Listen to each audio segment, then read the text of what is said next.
Encore une fois, tu écouteras parler de Jésus, ce divin roi qui est mort pour toi. Encore une fois, il t'appellera. Et combien de temps encore tu refuseras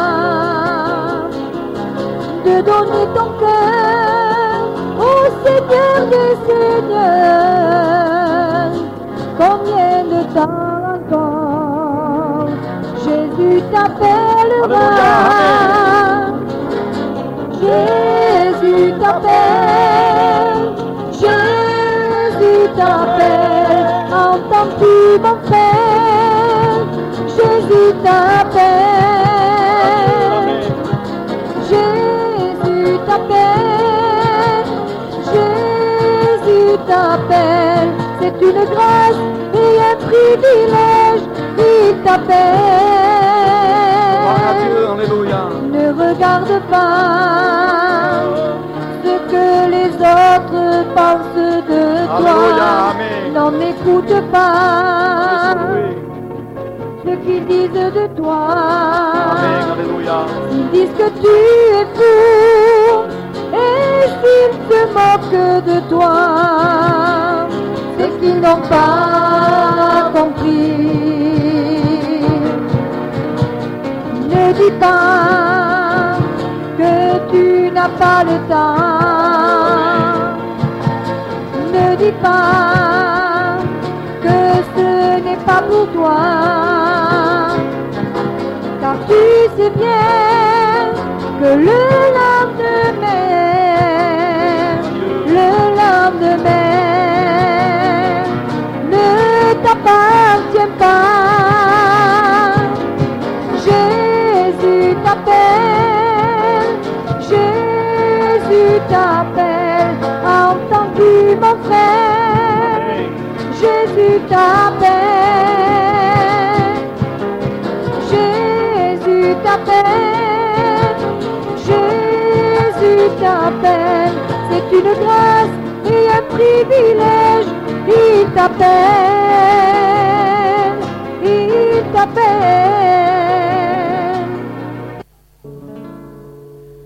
Se caía, se levantaba, por el camino dejaba esa sangre tan preciosa Gloire à Dieu. que a nosotros nos salvaba. Se caía, se levantaba, por el camino dejaba esa sangre tan preciosa que a nosotros nos salvaba. La sangre de Jesús que limpia, la sangre de Jesús que cura, la sangre de Jesús que sana todas tus heridas. La sangre de Jesús que limpia, la sangre de Jesús que cura, la sangre de Jesús que sana todas tus heridas. Ya lo enclavaron de pies y manos, ya han abierto su Gloria a Dios, costado aleluya. y de espinas Gloria a Dios. coronado y de él se burlaron. Al tercer día resucitó, de entre los muertos se levantó. Gloria a Dios. Satanás Gloria a Dios. la ha vencido, la ha vencido el Salvador. La sangre de Jesús que limpia, la sangre de Jesús que cura, la sangre de Jesús que sana todas tus heridas. La sangre de Jesús que limpia, la sangre de Jesús que cura, la sangre de Jesús que sana todas tus heridas.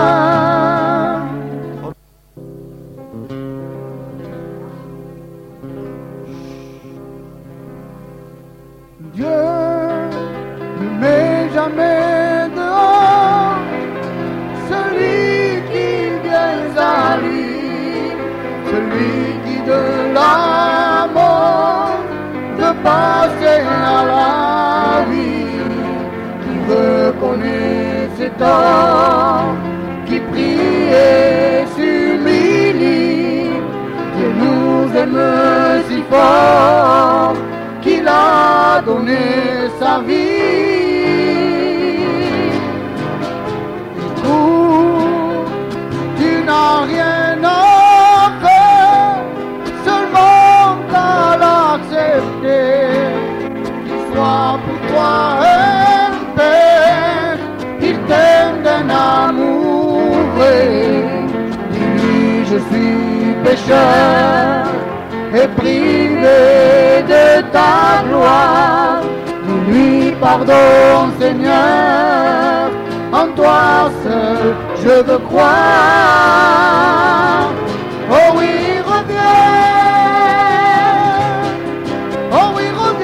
à l'éternel de tout ton cœur. Humilie-toi et repens-toi. Oh oui, reviens. Toi qui vis éloigné du Seigneur, humilie-toi et repens-toi de tout ton cœur.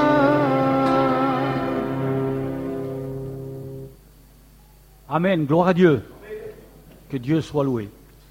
Eh bien, j'étais pendant ces beaux cantiques que vous chantez, et comme nous disions hier soir, Dieu siège sur la louange de son peuple. Eh bien, c'est ce qui attire la présence de Dieu. Dieu aime beaucoup ça, vous savez. Et Dieu soit loué pour tous ces cantiques. Je vois des bouches ouvertes qui chantent tout leur cœur à Dieu, ça réjouit le cœur. Et j'étais en train de penser quelque chose qui me vient souvent à l'esprit, que depuis près de 2000 ans, eh bien, depuis que Jésus-Christ a dit à ses disciples, à ses serviteurs, à ses apôtres, allez par tout le monde et prêchez l'évangile. Ça a été l'ordre impératif de notre Seigneur Jésus-Christ. Et depuis près de 2000 ans, combien de prédications il y a eu? Dans toutes les générations, je dis bien dans toutes les générations, eh bien, c'est des milliers, je dis bien des milliers de prédications qui ont été données par génération, des millions. Et il y a des centaines et des centaines de personnes qui ont écouté l'Évangile et qui ont dit oui à l'Évangile. Qu'est-ce que c'est l'Évangile? Eh bien, premièrement, l'Évangile, c'est la parole de Dieu, c'est le livre que j'ai dans la main, le livre de Dieu. Eh bien, c'est pour éclairer ceux qui ne savent pas, comme moi autrefois, qui ne comprenaient pas ce que Dieu était et que j'étais séparé pour toute l'éternité de Dieu. Alors Dieu n'a pas permis, par exemple pour moi, que j'ignore cela. Alors par sa parole, par la prédication de l'Évangile, j'ai été éclairé. Et alors là, mes yeux se sont ouverts. Et j'ai dit, mais je suis perdu. Puisque Dieu le dit, Dieu ne peut pas mentir. Je suis perdu. C'est vrai que je n'ai pas aimé Dieu de tout mon cœur. C'est vrai que je n'ai pas aimé mon prochain. Mais c'est vrai. Alors je suis perdu. J'ai désobéi à la loi la plus grande de Dieu. C'est vrai. Alors mes yeux se sont ouverts. Et alors c'est là que je me suis tourné vers Dieu pour dire, Seigneur, sauve-moi. Et je dis bien depuis près de 2000 ans, depuis près de 20 siècles, eh bien, Jésus a dit, allez partout et ouvrez les yeux des aveugles. C'est-à-dire, prêchez-leur l'évangile. Celui qui croira et sera baptisé sera sauvé. Celui qui ne croira pas sera condamné. Pourquoi il sera condamné? Mais parce qu'il est déjà condamné. C'est l'évangile qui sauve. N'est-ce pas? Hein? Alléluia. C'est comme le naufragé qui est tombé à la mer avec des vagues de 15 mètres de haut. avec une tempête déchaînée et on lui jette une bouée. Eh bien, il ne dit pas, lui, il doit se dire, si je ne la saisis pas, je suis perdu. La bouée ne lui a pas été lancée parce qu'il pouvait se sauver, mais c'est parce qu'il était perdu déjà. Eh bien, ainsi en est-il de l'évangile. Allez, prêchez-la dans le monde entier, celui qui croira sera sauvé. Et partout l'évangile a été prêché depuis 2000 ans, partout, dans les palais, dans les forêts vierges, chez les tribus de Pygmées, partout, chez notre peuple. Nous ne la connaissions pas non plus. Elle nous a été prêchée. Amen, nous y avons cru. Et s'il y en a ici ce soir, s'il y en a 1 ou 10, que sais-je, je ne connais pas tout le monde ici, eh bien, qui encore n'appartient pas au Seigneur Jésus et n'a pas fait cette expérience du salut que Jésus l'a sauvé, écoute la parole de Dieu, par le moyen duquel Dieu veut te sauver. Amen. Alors, nous allons faire 2 lectures, une dans le livre du prophète Jérémie et l'autre dans le livre des Proverbes, dans la parole de Dieu. Nous lisons la première lecture donc dans le livre des Proverbes. N'ouvrez pas tous ensemble la Bible, ça fait trop de bruit. Nous lisons au chapitre 24 du livre des Proverbes, au chapitre 24 et au verset 20, une déclaration de la parole de Dieu. Et la parole de Dieu, c'est oui et amen. Nous, notre oui et amen, c'est pas toujours terrible, vous savez. Hein? Mais dans la parole de Dieu, Jésus a dit, le ciel et la terre passeront, mais pas ma parole. Alors là, c'est du solide, c'est du oui, c'est certain. Et voici ce que la parole de Dieu nous déclare dans ce livre des Proverbes, au chapitre donc 24 et verset 20. Il n'y a point d'avenir pour celui qui fait le mal. La lampe des méchants s'éteint. Retenez-le par cœur, c'est la parole de Dieu. La parole de Dieu, c'est la lumière de Dieu. Il n'y a point d'avenir pour ceux qui font le mal. Et la deuxième lecture que nous faisons dans le livre du prophète Jérémie. Dans le livre du prophète Jérémie, au chapitre 29 et au verset 11, voici ce que nous déclare le Dieu créateur de l'univers.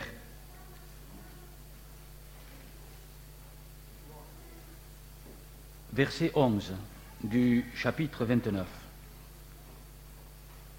Dieu dit, je connais les projets que j'ai formés. Bien sûr qu'il les connaît, lui, hein, ses propres projets. N'est-ce pas? Sa propre pensée, il la connaît. Et comme il la connaît, il nous la dévoile, sa pensée. Ses projets à lui, il nous les dévoile. Alors il dit, je connais les projets que j'ai formés sur vous, dit l'Éternel, projets de paix et non de malheur, afin de vous donner un avenir et une espérance. Nous relisons ce que Dieu dit, car je connais les projets que j'ai formés sur vous, dit l'Éternel. Projet de paix et non de malheur, afin de vous donner un avenir et de l'espérance. Au 31, au verset 11, car l'Éternel rachète Jacob, il le délivre de la main d'un plus fort que lui. Et juste le verset plus haut, il dit, à la fin du verset 10, juste le verset plus haut, il dit, et il le gardera comme le berger garde ses brebis. Amen. Amen. Prions notre Père encore une fois, et afin que, et je demanderai aux enfants de Dieu, aux chrétiens, vous n'avez pas le droit d'être indifférents. Je ne dis pas, ne soyez pas indifférents, je dis, vous n'avez pas le droit. Je dis bien, vous n'avez pas, aux yeux de Dieu, vous n'avez pas le droit. Parce que vous avez été bien content que quelqu'un vous témoigne pour que Dieu vous sauve. Alors maintenant, mettez tout votre cœur à dire, Seigneur, s'il y a une seule âme ici qui n'est pas sauvée, sauve-la, Seigneur. S'il y en a 5, s'il y en a 10, tant mieux. Mais Seigneur, c'est mon cœur qui s'élève vers toi. Dites-lui au Seigneur. Dites-lui, vous, les anciens, vous, les tout jeunes, criez de tout votre cœur à Dieu. Car c'est ça, la force du Saint-Esprit. Quand il y a les enfants de Dieu, quand le Saint-Esprit voit les enfants de Dieu qui crient à Dieu pour dire, Seigneur, sauve. Parce que ce n'est pas le beau discours, comme a prié quelqu'un tout à l'heure. Ce n'est pas ça qui va sauver quelqu'un. C'est uniquement le Saint-Esprit par sa parole. Lui seul convainc de péché, de justice et du jugement. On peut être le meilleur prédicateur du monde entier. S'il n'y a pas le Saint-Esprit, les âmes ne seront jamais sauvées. Si nous avons été sauvés, c'est parce que le Saint-Esprit est venu et a percuté notre cœur, il a préparé notre cœur pour qu'on comprenne la parole de la vie. Amen. Amen. Tu te lèves, Riquet, et tu demandes à Dieu. Éternel, notre Dieu, ce soir encore, c'est avec une grande confiance que nous débutons ces moments. Nous savons que déjà le Saint-Esprit agit dans les cœurs. Demandons aussi que le Saint-Esprit conduise l'instrument que nous utilisons. Amen. Seigneur Jésus, ô Dieu du ciel, sauve. Ô Dieu de gloire, sauve Seigneur Jésus. Alléluia. Amen Jésus. Sauve Jésus, sauve Jésus, sauve. Amen. Amen. Amen. Voici donc les deux lectures que nous avons faites. Dans le livre des Proverbes, il est dit que le méchant, celui qui fait le mal, n'a aucun avenir. Et vous savez, l'avenir, c'est important. L'avenir, c'est dans une demi-heure. Hein. Bien sûr que c'est dans 10 ans, mais c'est dans les 10 minutes qui suivent, c'est l'avenir. Et personne ne peut savoir de quoi est tissée l'heure qui suit. Combien de témoignages j'ai écouté? Eh bien, j'allais à tel endroit et puis j'allais à tel endroit et la catastrophe m'est arrivée. Mais jamais de la vie, il serait imaginé une chose pareille. Jamais. Jamais de la vie. Je ne dis pas ça pour influencer qui que ce soit, pour montrer des vérités qu'elles sont devant nous comme un nez sur le visage et qu'on ne veut pas le voir. Mais Dieu nous demande de regarder et de voir. Quel avenir avait un de mes amis de la ville d'Orthès qui travaillait au pétrole? Il gagnait une fortune. Il gagnait une fortune, un homme de 40 ans, je les connaissais bien, je connaissais sa femme, je connaissais sa jeune fille, je les connaissais bien à Orthès, et à cette époque-là, et il avait un avenir pour lui, pour sa femme et pour sa fille extraordinaire. Réellement, un homme qui devait faire à peu près 1m90, des épaules qui ne finissaient pas, un athlète, je dis bien, et je n'exagère pas, un athlète, un sportif, un athlète, 1m90 de faire dans les 110 kilos, mais sec, je dis bien, 110 kilos peut-être, il faisait. Eh bien, il téléphonait très souvent à sa femme, très souvent à sa femme. T'es heureux parce qu'il gagnait des millions par mois, n'est-ce pas? Et il préparait un avenir terrible.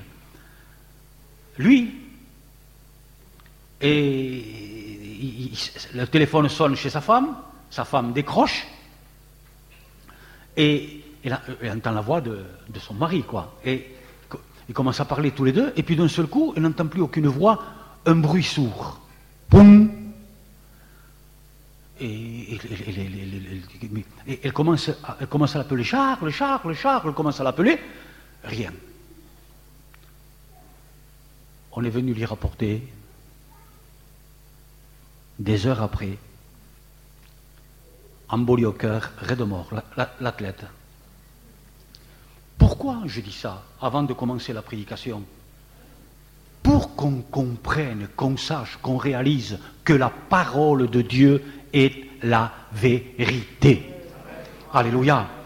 Ici, il nous est dit dans le livre des Proverbes, il n'y a pas d'avenir pour celui qui fait le mal, la lampe du méchant s'éteint. Il n'y a pas d'avenir.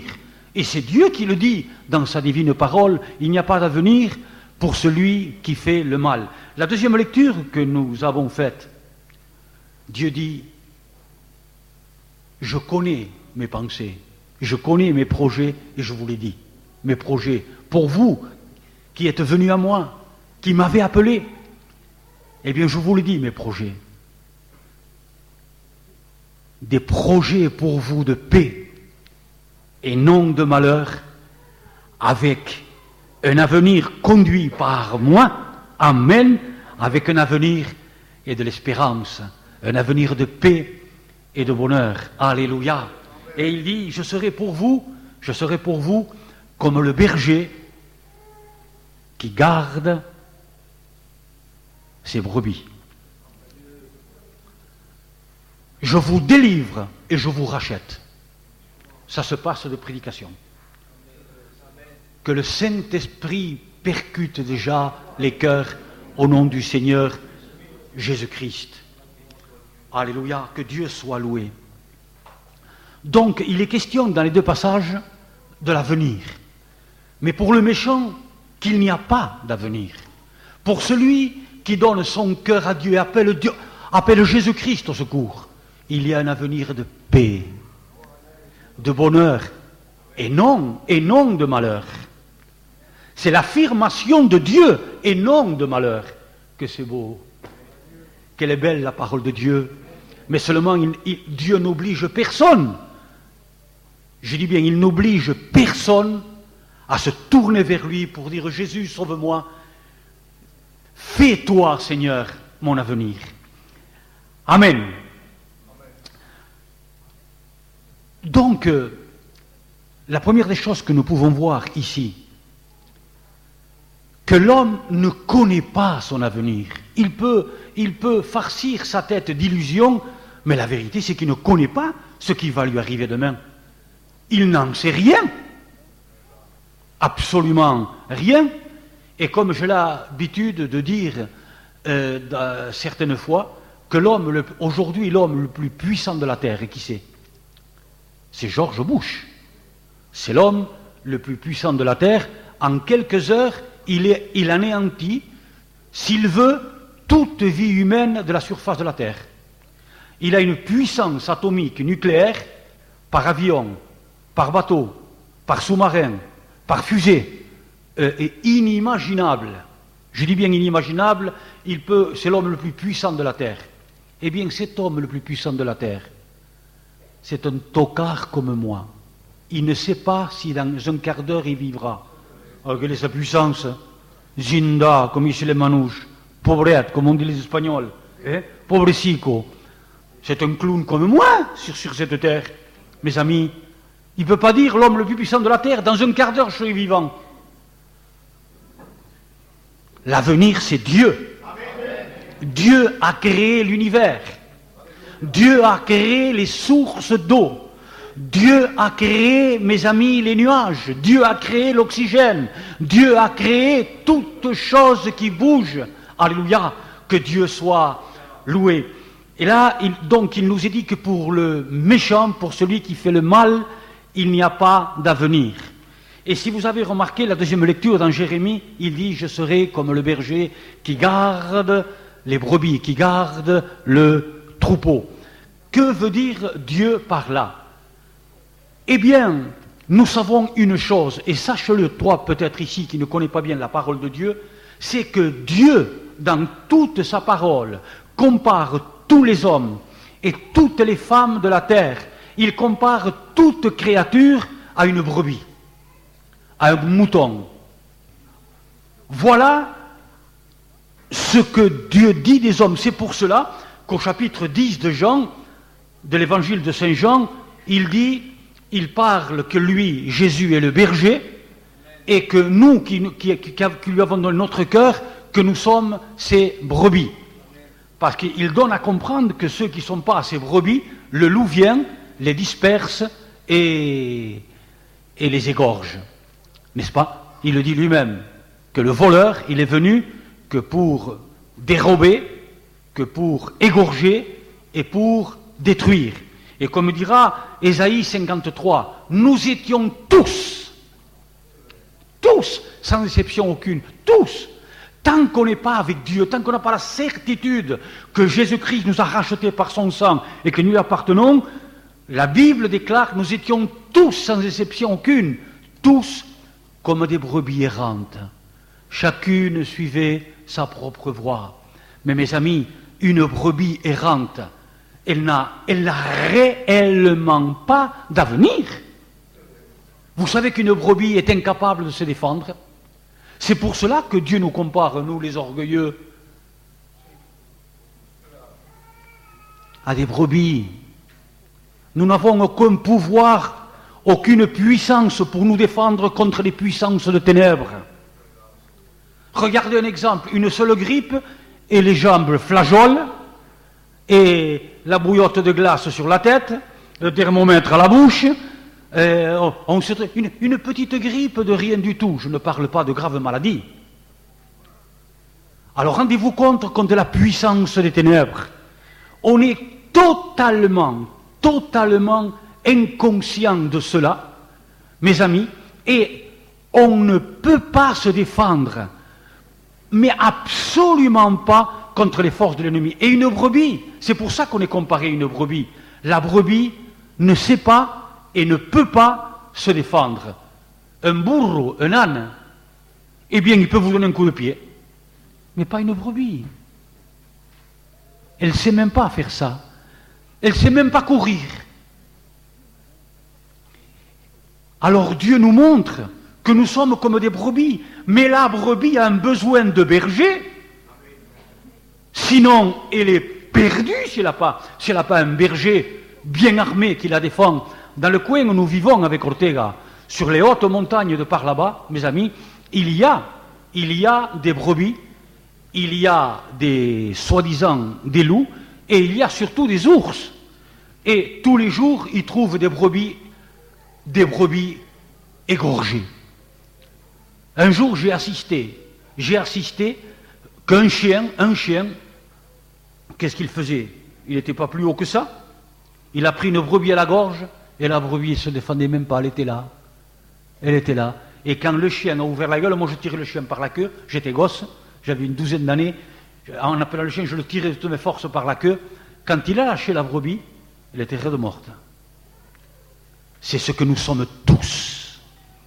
Nous sommes incapables de nous défendre contre les puissances des ténèbres. Tous qui que nous soyons.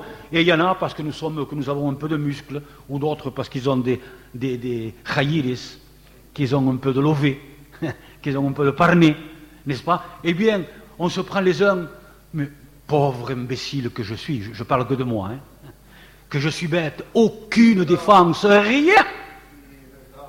Si j'avais une défense, je dirais un jour à la mort, arrête-toi, mort. Même pas ça.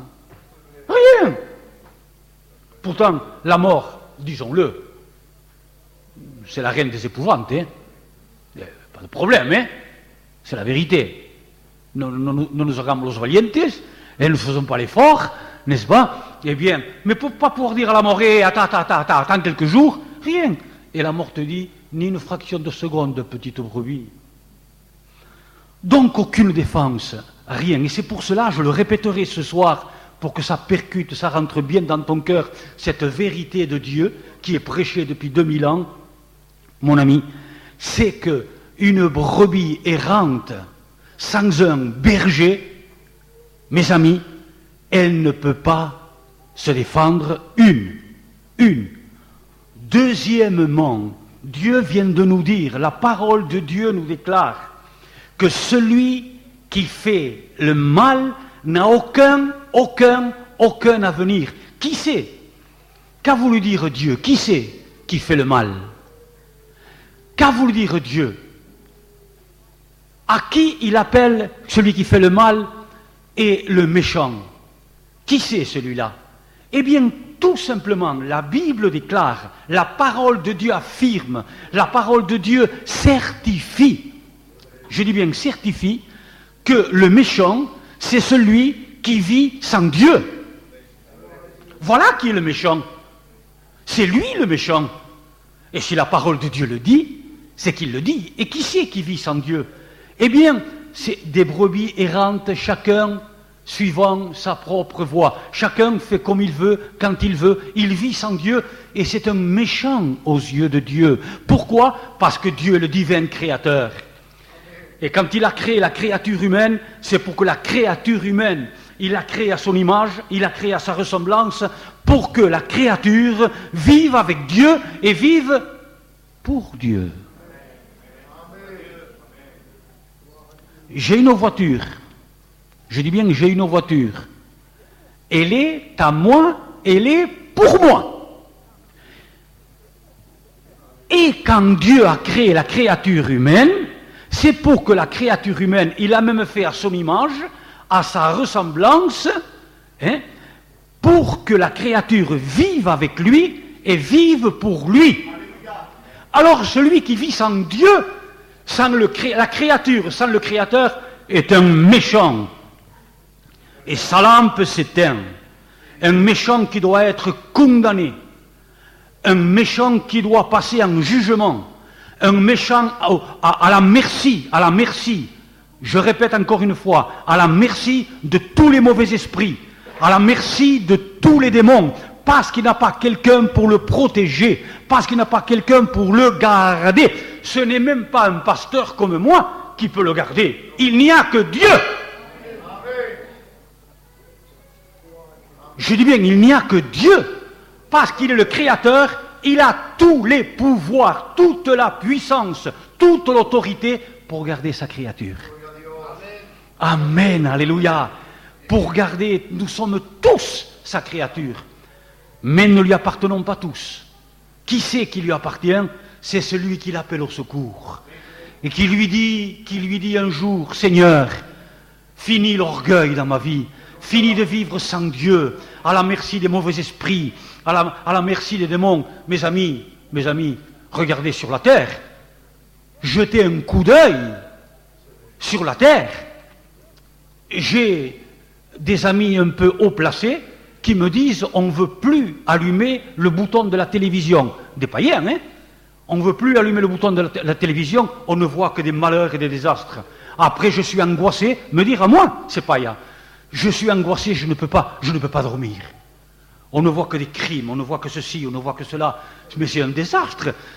Comme quelqu'un qui a écrit un livre, le diable conduit le bal. Le monde entier, dit Dieu, est sous la puissance de l'adversaire. Le monde entier. Et tous les hommes lui appartiennent. Toutes les femmes lui appartiennent parce qu'elles ne vivent pas avec Dieu.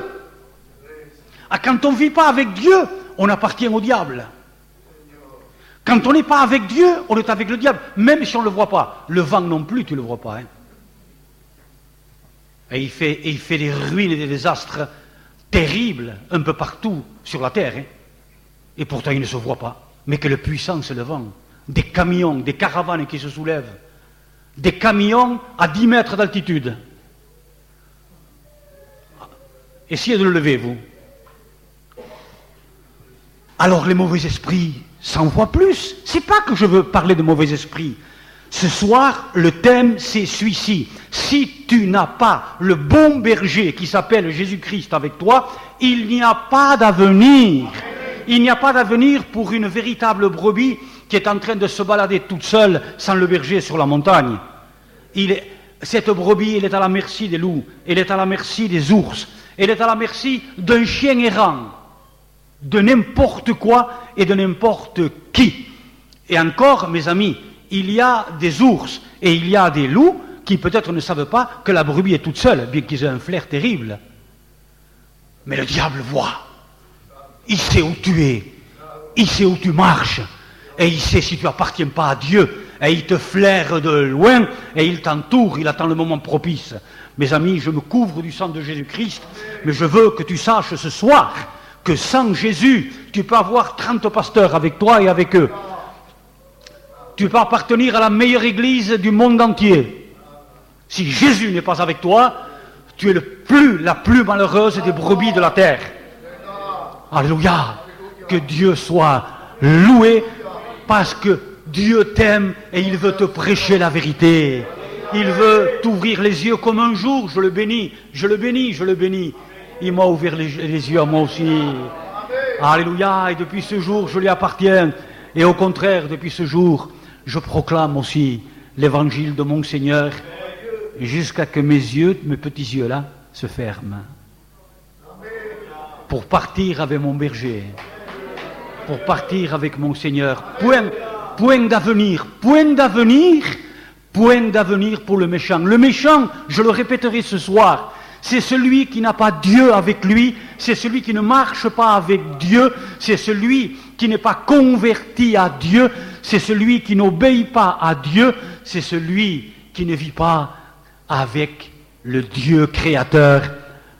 Amen, alléluia, que Dieu soit loué. Mais maintenant, le deuxième verset que nous avons lu. Dieu te dit, j'ai des projets pour toi. Je les connais, mes projets, et je te les dis. Je connais ma pensée et je te la donne. Mes projets, je te les poucave, mes projets. Mes projets, j'ai des projets de paix et de bonheur pour toi, et non de malheur. Alléluia.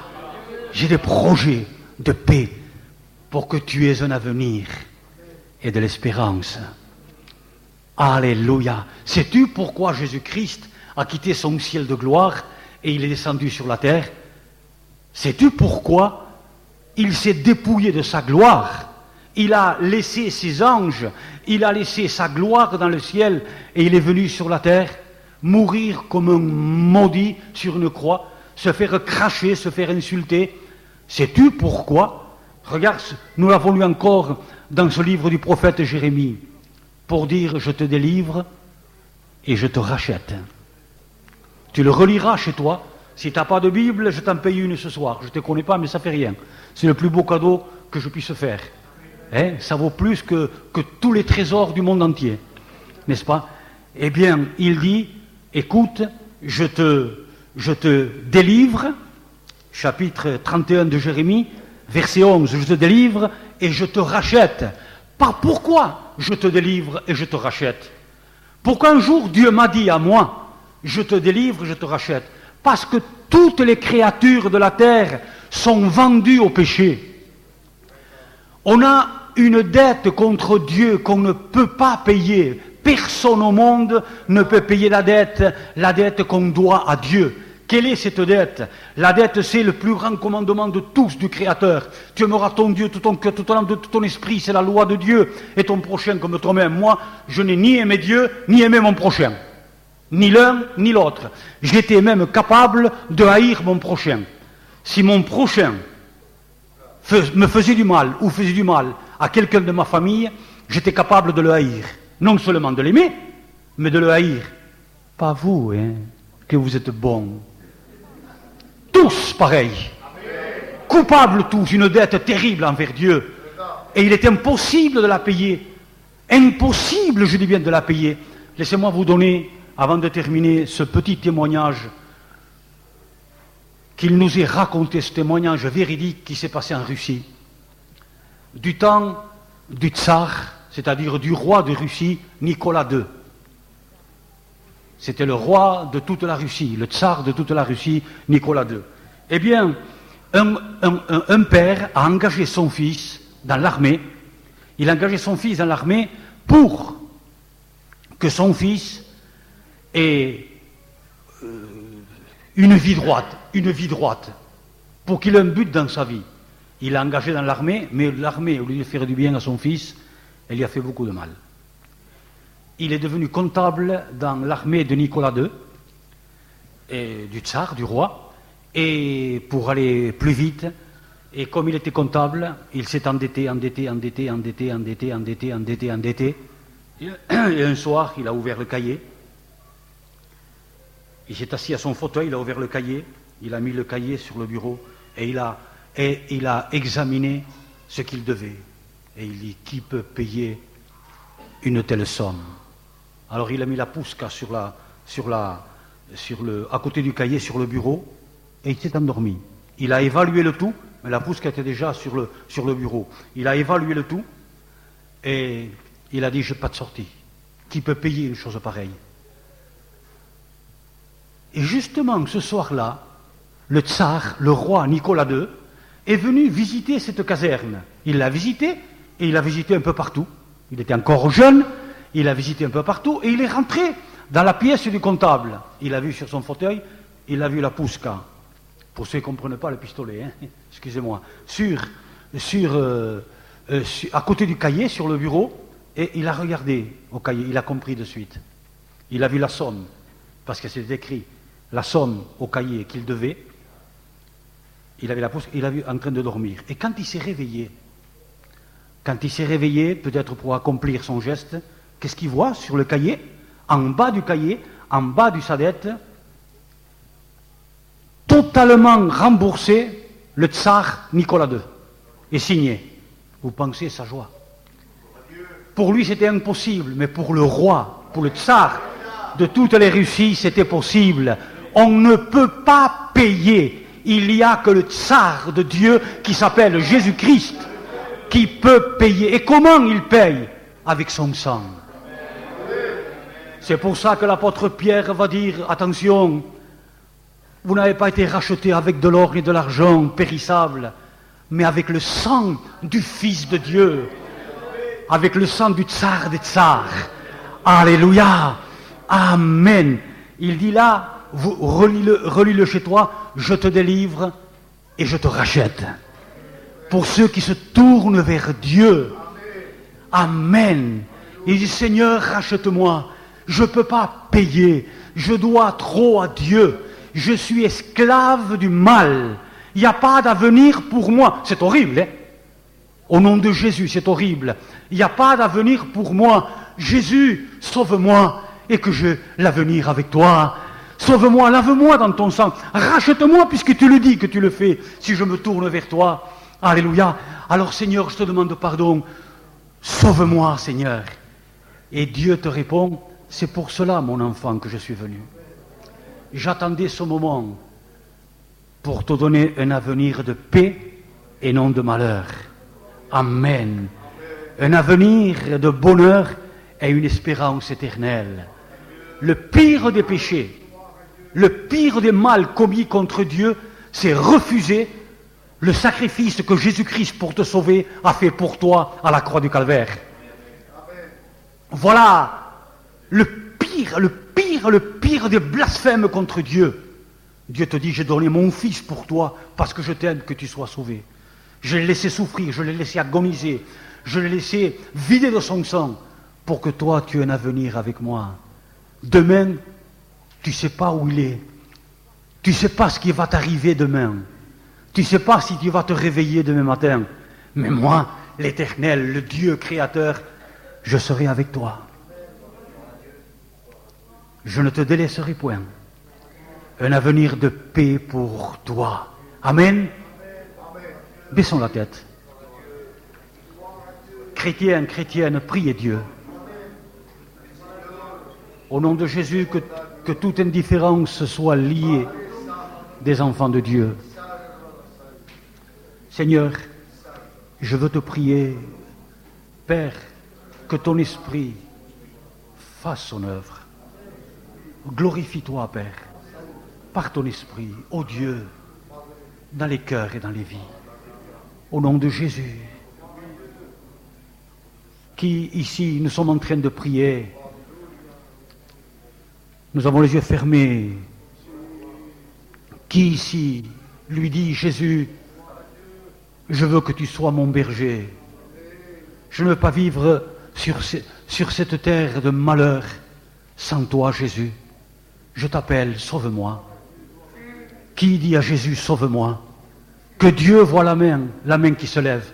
Quelle main qui se lève? Quelle est la main qui se lève ce soir pour dire Jésus, sauve-moi Seigneur. Je veux t'appartenir Jésus. Je veux être ta brebis Seigneur. Amen. Dieu ne force ni oblige personne. Il te dit, me voici, je suis venu, je t'ai parlé, je veux te sauver. Qui c'est qui veut que Jésus soit avec lui pour toujours? Que Jésus le sauve de tous ses péchés? Que Jésus devienne et le garde comme un gardien, comme un berger garde son troupeau? Eh bien, qu'il lève la main pour qu'il soit sauvé ce soir.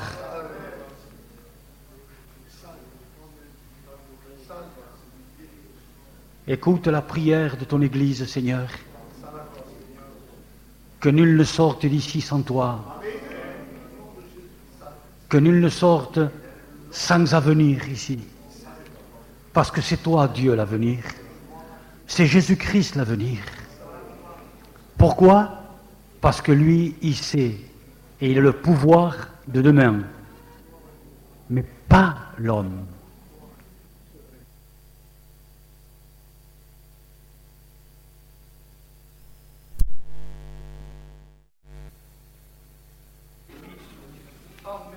Alléluia, je veux être une de tes brebis.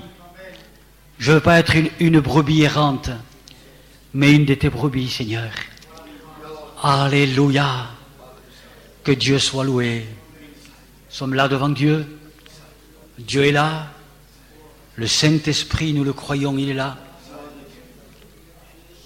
Pour sauver les perdus, pour ceux qui n'ont aucun avenir, et que l'avenir, c'est Dieu. Il n'y a pas un autre avenir que Dieu. C'est lui, mais c'est à nous à lui dire, Jésus, viens me sauver. Amen. Que tous ceux qui ont la certitude que leur avenir c'est Jésus-Christ, sûr et certain, qu'ils appartiennent à Dieu, un avenir de paix et de bonheur et non de malheur, parce qu'ils appartiennent à Jésus, que tout ce qui lui appartienne et que Dieu est leur avenir, qu'ils se lèvent maintenant. Que ceux qui ne veulent pas de Jésus,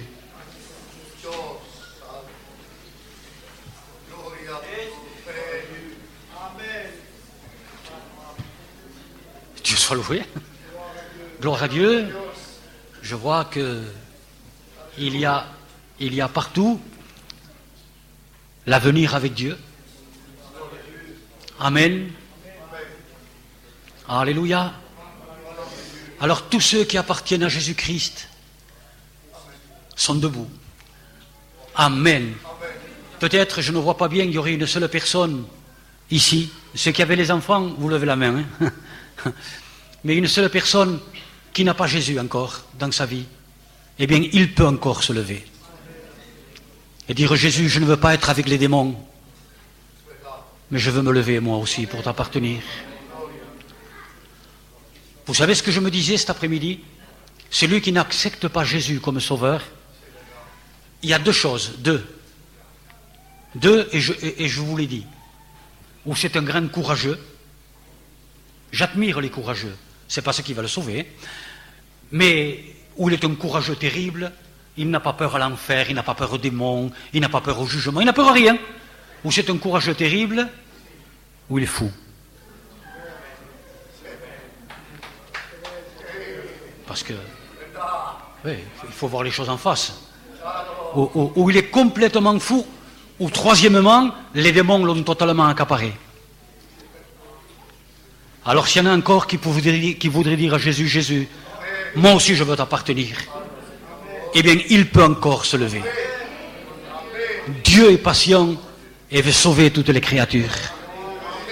Amen. Prions le Seigneur. Je laisse la place au pasteur qui prie pour nous. Hein.